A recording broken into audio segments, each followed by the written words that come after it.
I'm going to get jewelry in and get set up, and then we will start with the true crime aspect. That should give people time to get in there.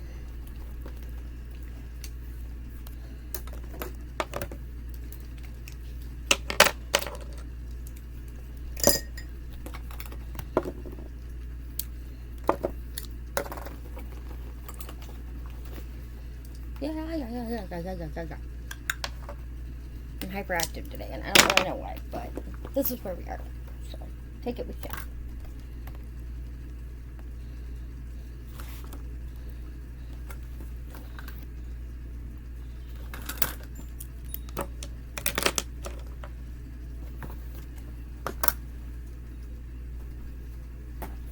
Have I lost my setting spray again? Break.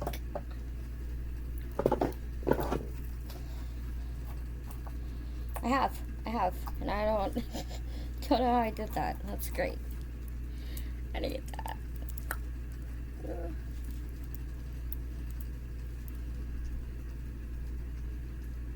When I meet me today, I feel very lucky. Don't I meet myself every day, technically?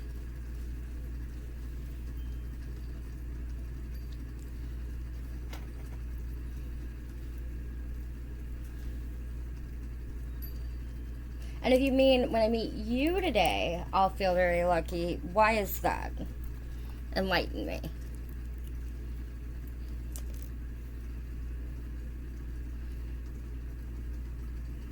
Thank you for the likes, David.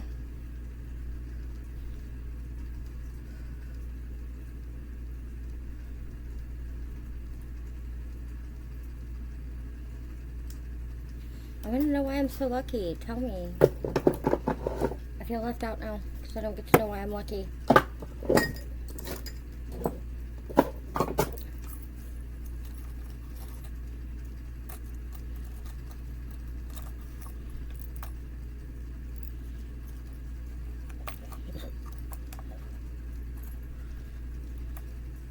Why are earrings made so freaking small?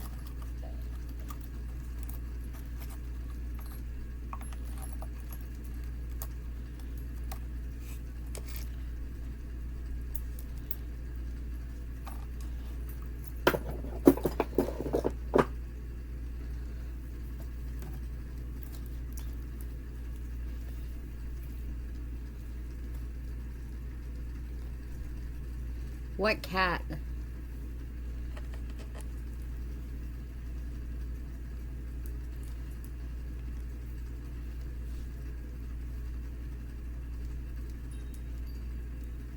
I mean, if you're gonna make inappropriate comments, at least be man enough to make the actual comment make sense.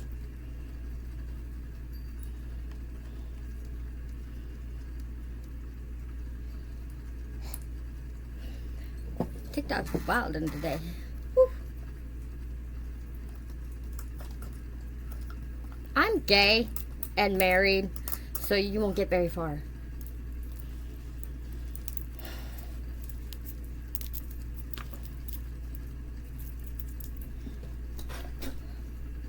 It's coming from a guy whose picture is fucking Taco Bell. Anyway, let's get started with the true crime aspect here, because I'm already tired of dealing with these losers.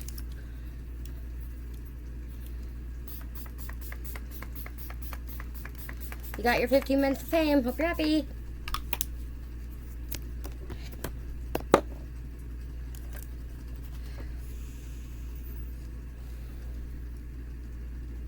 Sir Hearts a lot. Thinks he's gonna get somewhere with me and he's not. But anyway, thank you for the compliment, Tay.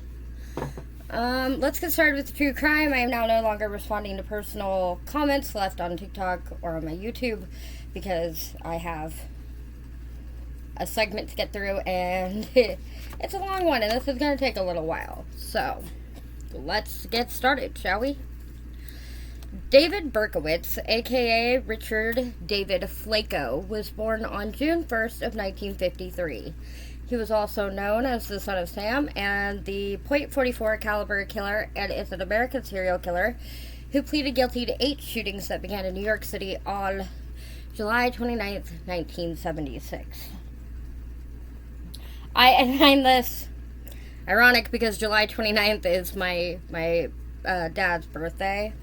I'm not going to tell you the year, but it's my dad's birthday. And when I read that, I was just like, damn, dad's birthday lined up with a lot of bad shit, huh? Berkowitz grew up in New York City and served in the United States Army.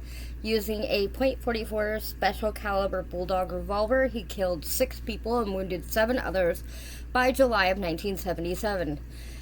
The killing spree terrorized New Yorkers and gained worldwide notoriety. Berkowitz eluded the biggest police manhunt in the history of New York while leaving letters that mocked the police and promised further crimes, which were highly publicized by the press. Honestly, I don't understand why there is not more control over the media when it comes to murder. Especially if you're suspecting that there's a serial killer. The media's just like, you know what, we're going to take this story and run with it. And I'm like, you do realize that just makes things worse, because then you have panic and you have copycats that come in and blah, blah, blah. It's just too much. They need to, chill with the media needs to chill. Star quit it. Berkowitz was arrested on August 10th, 1977, and subsequently indicted for 8 shootings. He confessed to all of them and initially claimed to have been obeying the orders of a demon manifested in the form of a dog belonging to his neighbor, Sam. Berkowitz was found mentally competent to stand trial. He pleaded guilty to second-degree murder and was found guilty and sentenced to 6 consecutive life sentences with the possibility of parole after 25 years. Now, I get it. Cuckoo bananas, whatever. Committed 8 murders. 6 consecutive life sentences with the possibility of parole after 25 years. I feel like if you're going to get 6 consecutive life sentences, then you should have to serve at least 3 of the 25 years. So 75 years before there's even a possibility of parole, because you should have to serve at least half of those life sentences. It's only fair to the people that were murdered, in my opinion. But I'm not a law professional, and apparently New York feels differently. He admitted that the dog and devil story was a hoax in the course of further police investigations. Berkowitz was also implicated in many unsolved arsons in the city.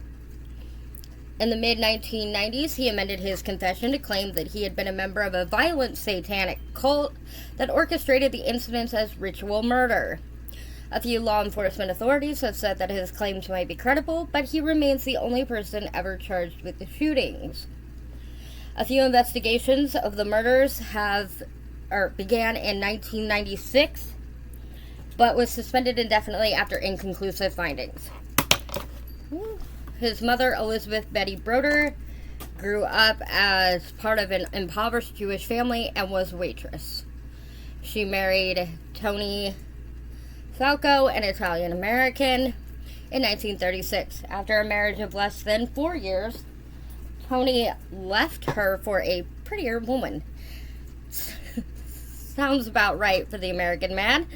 In 1950, Elizabeth started a relationship with a married man, Joseph Kleinman. 3 years later, she became pregnant with a child, whom she named Richard David Falco. Within a few days of Richard's birth, Elizabeth gave the child away. Although her reasons for doing so are unknown, writers have surmised that Kleinman threatened to abandon her if she kept the baby and used his name. Also, sounds about right for the American man. The infant boy was adopted by Pearl and Nathan Berkowitz of the Bronx. The Jewish-American couple were hardware store retailers of modest means and childless and middle age.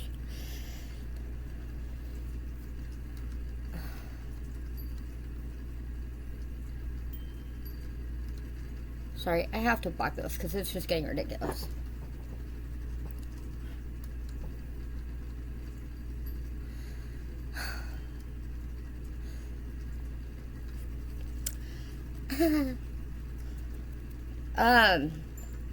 The infant boy, They reversed the order of the boy's first and middle names and gave him their own surname, raising young David Richard Berkowitz as their only child. Although of above average intelligence, he lost interest in learning at an early age and became infatuated with petty larceny and starting fires. Neighbors and relatives would recall Berkowitz as difficult, spoiled, and a bully. His adoptive parents consulted at least one psychotherapist due to his misconduct, but his behavior never resulted in a legal intervention or serious mention in his school records. He attended public school 123 and public school number 77. I don't know if those are the actual names of the schools or if there was a reason they left out the names of the schools in research that I found. But for whatever reason, they were just listed by number. There was no name for the schools. Berkowitz's adoptive mother died of breast cancer when he was 14 years old, and his home life strained during later years, particularly because he disliked his adoptive father's second wife. Which, I mean, I can kind of understand that on his front because, when you've been raised as long as you have with the set of parents, losing one is difficult enough. But losing one and then having to deal with the, replacement of that parent can be exceptionally difficult. It's never easy, you know? In 1971, at the age of 17, Berkowitz joined the United States Army and served in Fort Knox in the United States and with an infantry division in South Korea. After an honorable discharge in June 1974, he located his birth mother, Betty. After a few visits, she disclosed the details of his birth. The news greatly disturbed Berkowitz, and he was particularly distraught by the array of reluctant father figures. Forensic anthropologist Elliot Layton described this discovery as the primary crisis of his life, a revelation that shattered his sense of identity. I've said this before, so I'm going to take the time to say it again. I will never understand why it feels like every single serial killer that I study and do segments on served in the fucking military. I know they do, psychological evaluations and, background checks and all that now, but why the fuck weren't they doing that in the beginning? You are handing somebody who clearly would have tested as psychotic a loaded gun and being like, yeah, here you go. We're going to teach you how to kill people. Because that's literally what you learn. I mean, I guess they probably are more gung-ho than others, but I don't know. I feel like to me that would say a whole lot of red flags, but what do I know? During the mid-1970s, Berkowitz started to commit violent crimes. He bungled the first attempt at murder using a knife, then switched to a handgun, and began a lengthy crime spree throughout the New York boroughs of the Bronx, Queens, and Brooklyn. He sought young female victims. He was purportedly most attracted to white women with long, dark, wavy hair. All but one of the crime sites involved 2 victims. He infamously committed some of his attacks while women sat with boyfriends in parked cars. I don't know why, but for the longest time, I guess I just mixed up the Zodiac Killer and David Berkowitz because I thought the Zodiac Killer killed people in the car. And I, feel really guilty about that now because, I never realized that I, merged those two together, I guess, in a way. I was like, how did I get that? But the Zodiac Killer did not kill people in cars. I mean, he did kill a taxi cab. It just doesn't matter. I mixed them up. Son of Sam killed people in parked cars. So, there's a segment on the Zodiac Killer planned. He exhibited an enduring enjoyment of his activities, often returning to the scenes of his crimes. Berkowitz claimed that when he was 22 years old, he committed his first attack on Christmas Eve 1975 while he used a hunting knife to stab 2 women in Co-op City. The first alleged victim, a Hispanic woman, was never identified by police. The second was Michelle Foreman, 15, a sophomore at Truman High School, whom he stabbed 6 times on a bridge near Dreiser Loop, and whose injuries were serious enough for her to be hospitalized for a week. Berkowitz was not suspected of these crimes, and soon afterward he relocated to an apartment in Yonkers. This is not wanting to blend. What the hell? Okay, there we go. Sorry, give me just a second here.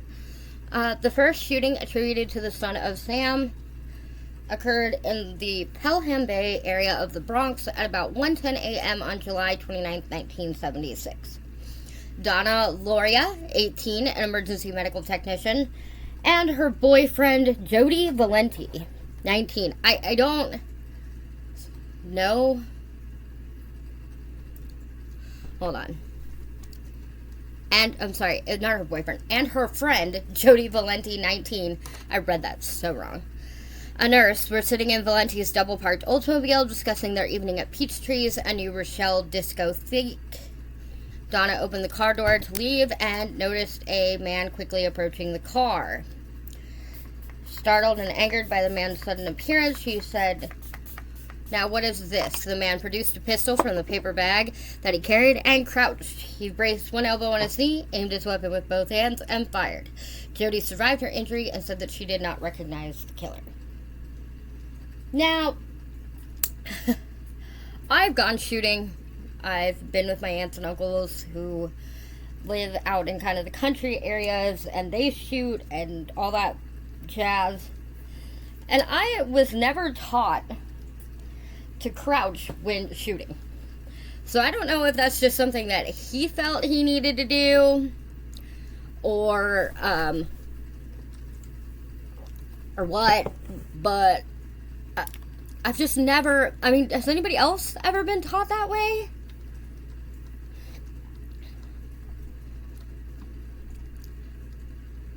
Sorry, I'm blocking weird comments.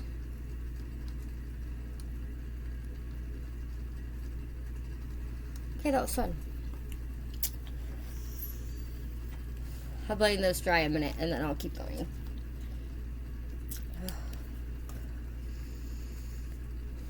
I mean, has anyone else ever been hunting, or is that just like a me thing? Is that like a South thing? Maybe.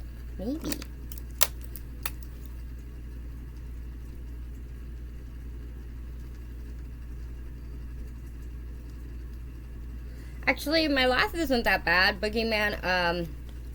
I've just had surgery recently, so it sounds a little different than it normally does.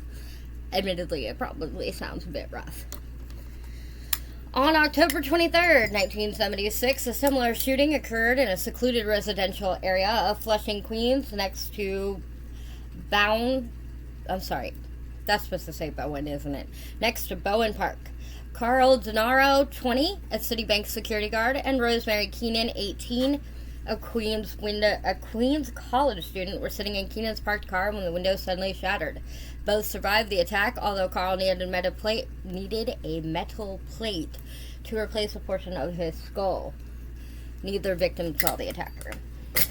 High school student Donna DeMasi, 16, and Joanne Lomino, 18, a student at Martin Van Buren High School, walked home from a movie soon after midnight on November 27, 1976.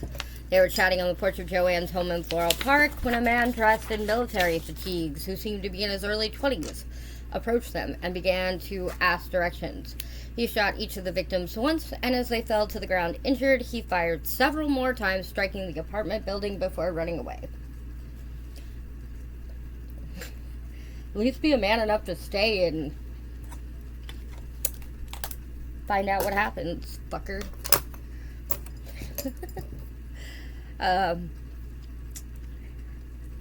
Both survived, but Joanne was rendered paraplegic. About 12:40 a.m. on January 30th, 1977. I feel like this happens every time I use that brush. Christine Freund, 26, a secretary, and her fiancé, John Deal, 30, a bartender, were sitting in John's car near the Forest Hills LIRR station in Queens, preparing to drive to dance hall after having seen the movie Rocky. 3 gunshots penetrated the car. John had minor injuries, but Christine was shot twice and died several hours later at the hospital. Give me just a second. I cannot talk and do eyeliner at the same time.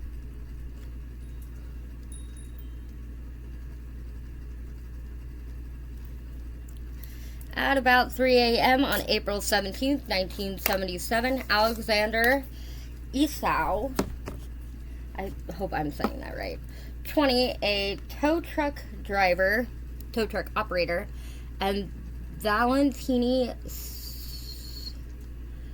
Serrani, 18, a Lehman College student, and an aspiring actress and model were sitting in a car belonging to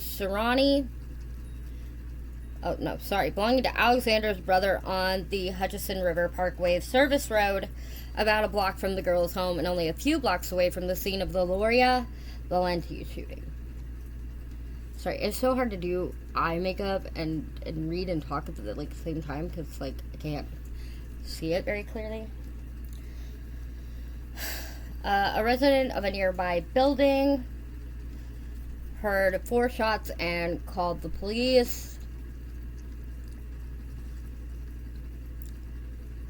Valentina, who was sitting on the driver's seat, was shot once and Alexander twice, both in the head. Valentina died at the scene, and Alexander died in the hospital several hours later without being able to describe his attacker or attackers. You gotta remember, at this time they did not know, obviously, who it was. They could not be sure that it was just a single shooter, so they often did refer to it as a possibility of there being 2 shooters or more. If you watch Criminal Minds like I do, then you've probably seen the episode about the shootings in New York where they did turn it into multiple shooters. Instead of just being a single shooter, they did kind of expand on the terrorism aspect of what they thought the Son of Sam was. Originally, they did think it was domestic terrorism, which, I mean, I could see how they would get that. I could see where that would be a possibility. Anyway, at about 3 a.m., police discovered a handwritten letter near the bodies of Alexander and Valentina, written mostly in block capitals, with a few lowercase letters, and addressed to NYPD Captain Joseph Borelli. With this letter, Berkowitz revealed the name Son of Sam for the first time. The letter was initially withheld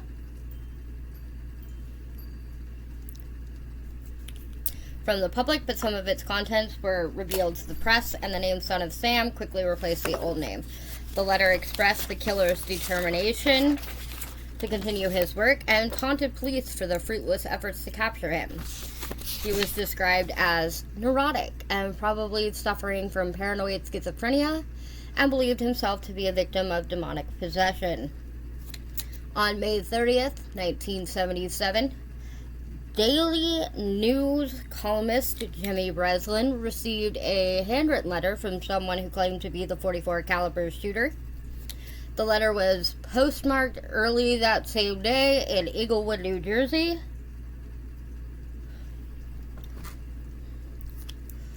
In Englewood, New Jersey. On the reverse of that envelope, hold on. I've got so many things popping up on my computer at the same time. On the reverse of that envelope, neatly hand printed in 4 precisely centered lines,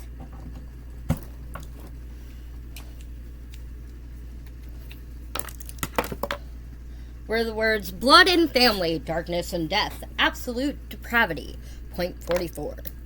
On June 26, 1977, there was another shooting.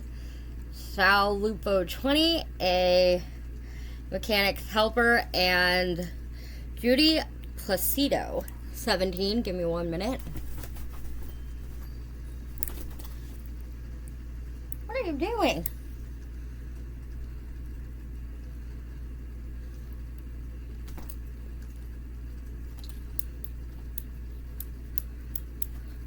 Let me fix this lip line.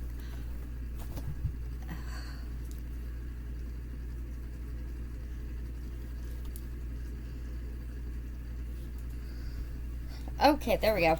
That was annoying.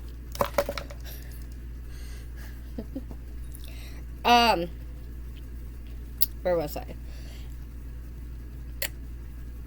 Okay, so on June 26, 1977, there was another shooting. Sal Lupo, 20, a mechanic's helper, and Judy Placido, 17, a recent high school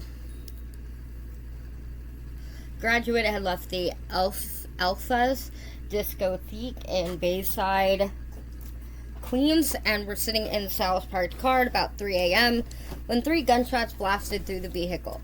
Sal was wounded in the right forearm, while Judy was shot in the right temple, shoulder, and back of the neck. But both victims survived their injuries. Sal told police the young couple had been discussing the Son of Sam case only moments before the shooting.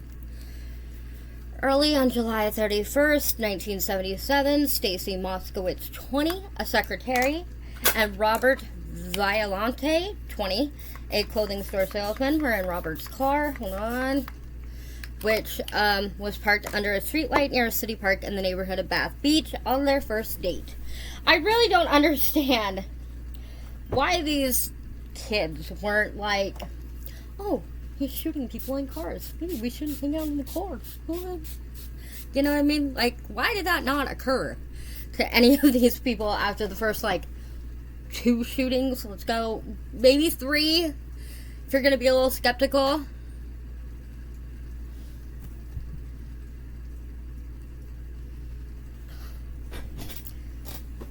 A man named Tommy Zano. Give me 1 second. This is persistent text messaging.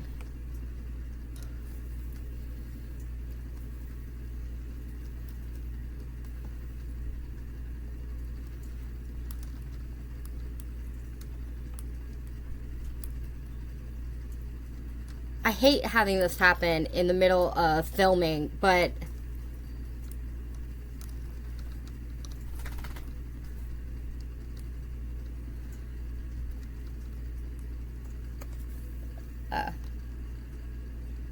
dude, okay.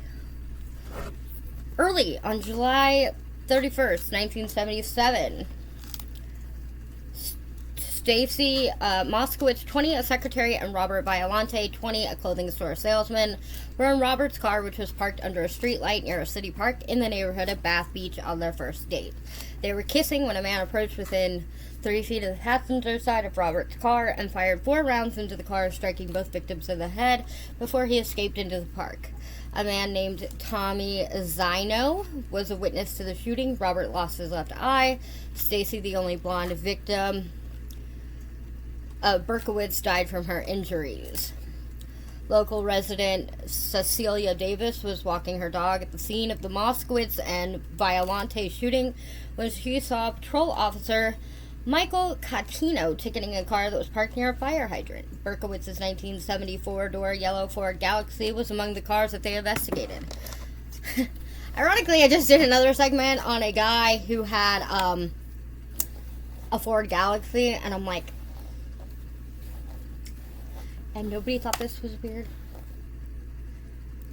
Nobody.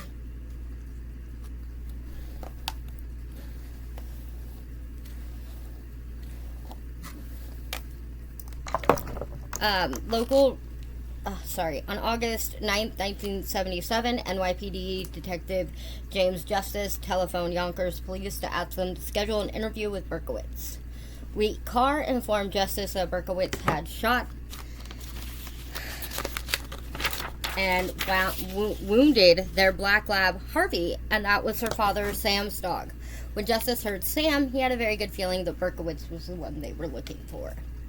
The Yonkers police had their own suspicions about Berkowitz in connection with other strange crimes in Yonkers, crimes they saw referred to in one of the Son of Sam letters.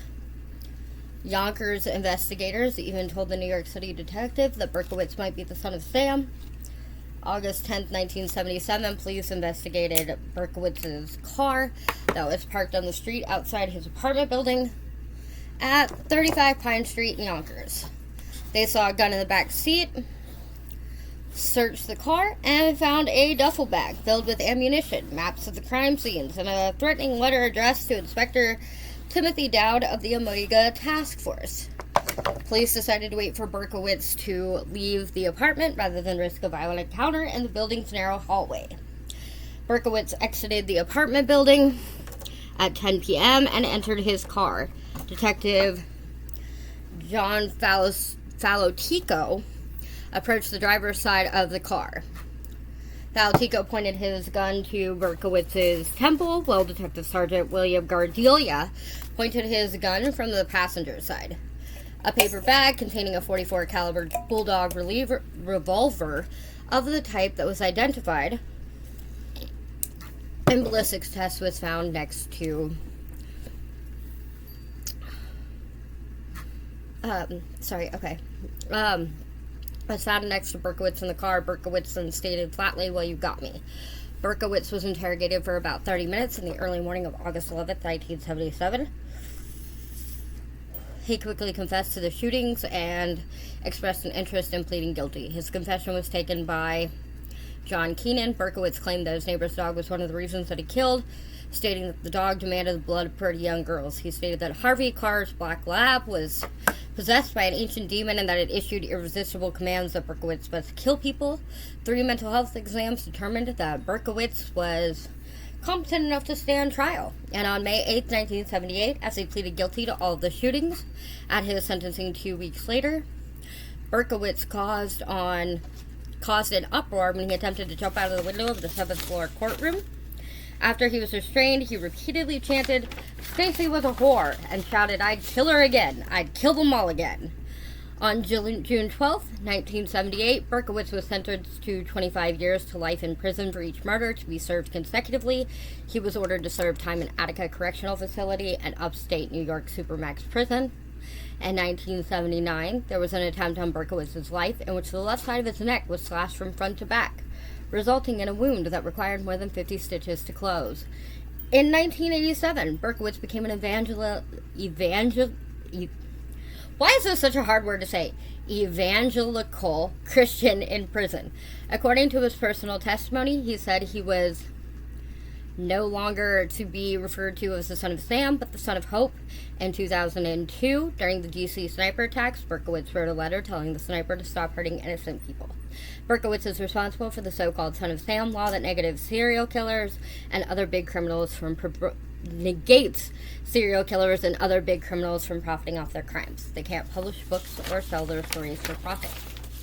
This is the story of the son of Sam and his demon dog.